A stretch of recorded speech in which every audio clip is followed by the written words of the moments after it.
संतोष गोवळे बसलेत, हे कशा करता बसलेत? मी नाराज आहे म्हणून बसलेत?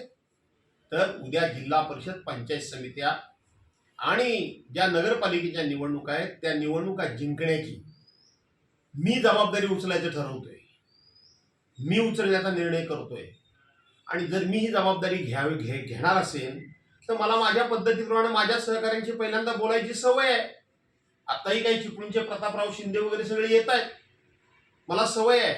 मला सवय ही नाहीये की परस्पर एखादा निर्णय घोषित करा, परस्पर एखादी भूमिका जाहीर करा, हा माझा स्वभाव नाही. माझी कार्यपद्धती आहे ती सर्वांशी बोलून, सर्वांना विश्वासात घेऊन आपला निर्णय हा योग्य आहे की अयोग्य आहे हे पडताळून बघून मग निर्णयाप्रती यायचं. आणि म्हणून मी नाराज आहे या बातम्यांमध्ये काडीचं तथ्य नाही. मी नाराज नाही आणि ज्या गोष्टी माझ्या मनामध्ये नाहीत त्याचा मी खुलासा देखील करत नाही.